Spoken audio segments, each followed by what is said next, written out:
Well, so what are we gonna do today, Cousin BW? The same thing we do every day, Melvin. Try to take over the neighborhood.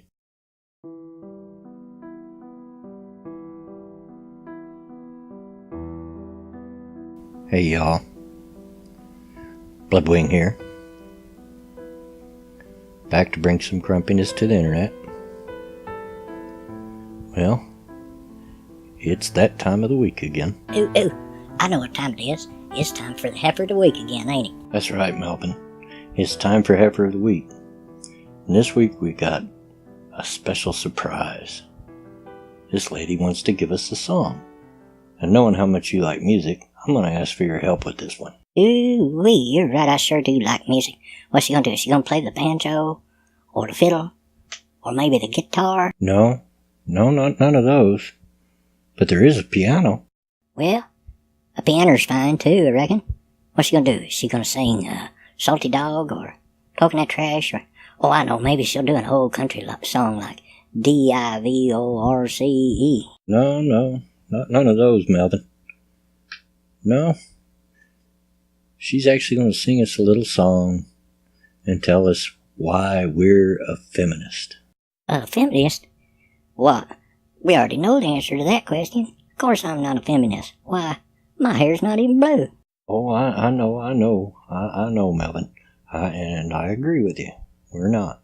But she seems to think we are, and so she's going to sing us this here song to tell us why we are. But let's not talk about it anymore. Let's play the song. Scooter, hit it. Heifer of the Week.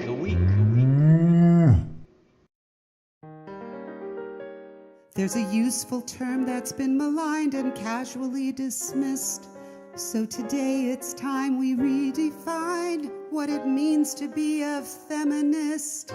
Now, how in the world do you just go about changing the definitions of words just willy-nilly whenever you feel like it? I don't know, Melvin, but they sure do like to do it, don't they? Do you have a vagina? Do you want to be the boss of it? Well, if the answer is yes, you're a feminist. Well, number one, I don't have a vagina. But if I did, I'd still be able to be the boss of it. Women already have the rights over their own bodies. Laws have been passed. They can have abortions, whatever they want. This has already been won. So what's your point? Why, oh why, they're always going on about stuff they already got accomplished. I will just never know. That makes two of us, Melvin. If you think in healthcare one's gender should not determine the cost of it, or if to birth control you want access, you're a feminist. And once again, a feminist is disingenuous and doesn't give the whole story. Yes, it has been a practice, an insurance practice over the years to charge women more for health care. There's been reasons for that, among them being because they tend to visit the doctor more frequently, they live longer, and they have babies. And there are other factors as well. I used to work in the insurance business years ago. Didn't care for it, but I gained an understanding of how it works. And it pretty much boils down to insurance is a gamble. They're gambling that they won't have to pay out before you need them, whether that's health insurance or life insurance. And women are going to be considered a higher risk because of those reasons mentioned. However, none of that means anything. Of May of this year, when it was laid out for the Affordable Care Act, or earlier this year in May, it was made illegal. Insurance companies can't do that. So it's something you've already got again. And as far as the birth control, I mean, is it really that hard to have safe sex? Is it really that hard to control birth? I mean, there's a lot of ways to do it. If you don't want to pay for the pill, there's a lot of ways to do it. There's different options. You know? I just don't buy that. But again, they don't give the whole story, and it's something they've already won. And they could probably figure that out for their own darn selves if they just took the time to do the 2-second search on why women pay more for health care on Google, for Pete's sake, that Cousin BW just did. When young women say feminism's not for me, I'm tired of hearing about it. I want to scream, read your history. We'd all be screwed without it. Oh, here we go again with the history lesson. I swear I'm going to put this on record and just keep replaying it, kind of like Shoe on Head did with that button she hit on the wage cap. Yes, first wave feminism got women to vote and some other good things. It was great. And even second wave feminism from when I was a teenager done some good things, broke the glass ceiling, got equal pay for women, so forth. Although second wave feminism wasn't all good, but that's for another video. But third wave feminism has nothing more to fight for, and I firmly believe that's why they've become such a man-hating organization, and why they are so paranoid. They look for rape everywhere, they look for misogyny everywhere, they look for abuse everywhere, and for harassment. They look around every corner, it's lurking, because they've got nothing left. I suppose what you're saying, then, is that they're just pulling all this stuff out of their fat butts. Do you have your own credit card? And would you hate to see the loss of it? Well, honey, you better confess you're a feminist. Now, wait a minute.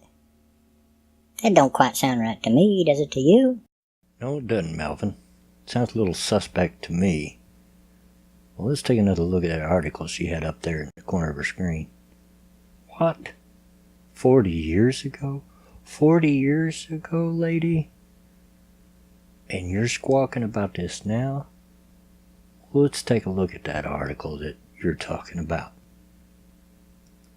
Yeah, 40 years ago, it could be harder for a woman to get a credit card. She was asked questions like, was she married? Did she plan to have children? Many banks required single, divorced, or widowed women to bring a man along with them to co-sign for a credit card, and some discounted the wages of women by as much as 50% when calculating their credit card limits.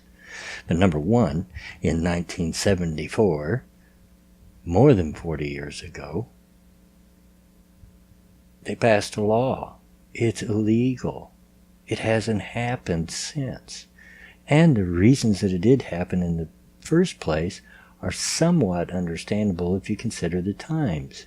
Women were a whole lot less likely to work outside of the home as they are now. So they didn't have their own income as much as they do now. So of course they're going to be a little skeptical. Of course they're maybe going to want the man to come along to co-sign for it, to make sure, since he was the breadwinner, the one making the money, to make sure he's going to pay for this thing.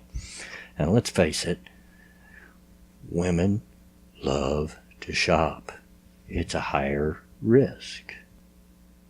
Why, even today, before she gets to it, if she does, women can pay a little bit more for a credit card than a man does.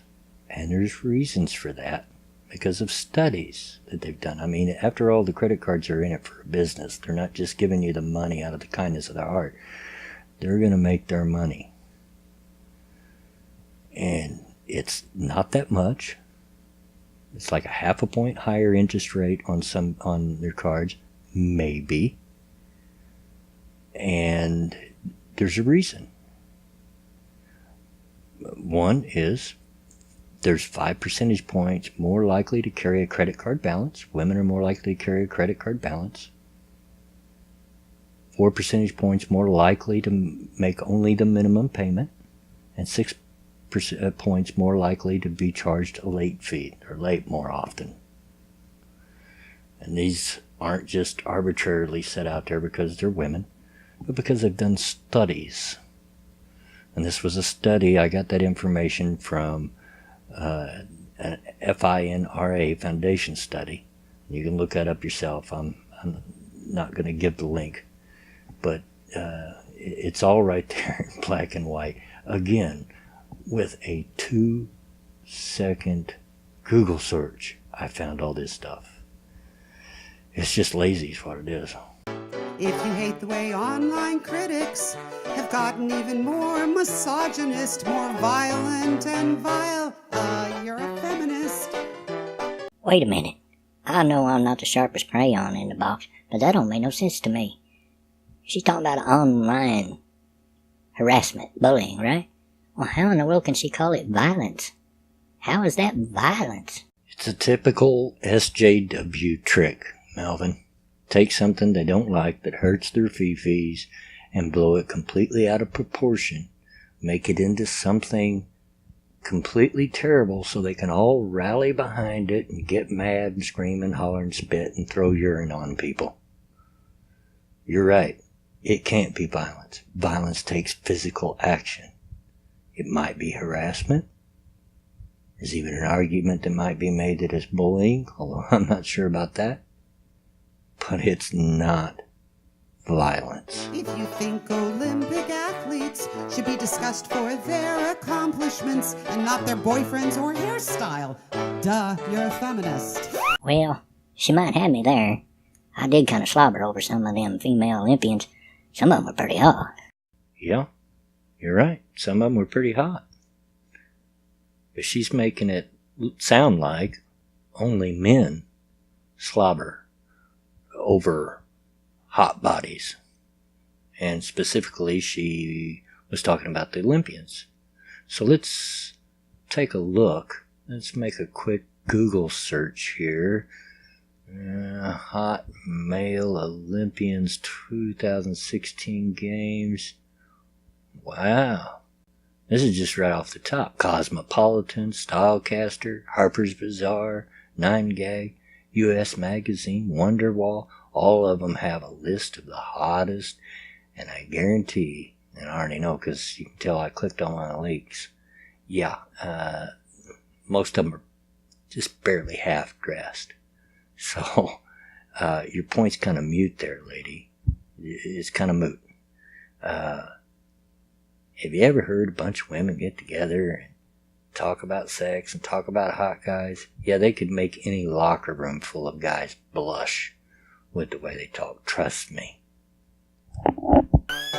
Misogyny is clear to see in how some women are slandered. It's especially sick in politics where there's a troubling double standard.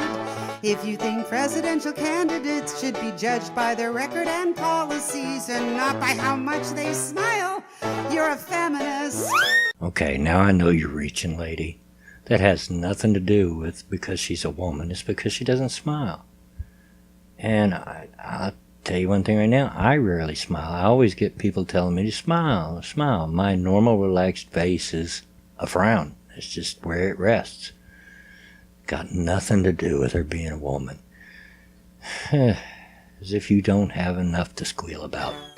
Now it doesn't make you anti-men to point out every now and then that it would be better for everyone if the equal rights battle were finally won. Read my lips. It already has. None of you, not one of you feminists can point out one thing with reasonable evidence behind it. We're not talking about made up crap, sociology junk, nothing that's backed up by statistics that has not already been accomplished for the equality of women. Sexism's not dead yet, and it gets me pissed. 'Cause there's nothing wrong with being a feminist. We all should be one. No, we shouldn't. Not at all. I'll stick with being an egalitarian, thank you. Oh, thank God that song is over. Alright, I got no more patience for this. Melvin, call it. Miss Feminist Song and Dance, I now dub you Heifer of the Week. So there you have it, folks. One more Heifer of the Week in the bag. That's all the time I've got for this episode. So as always, get out of my yard.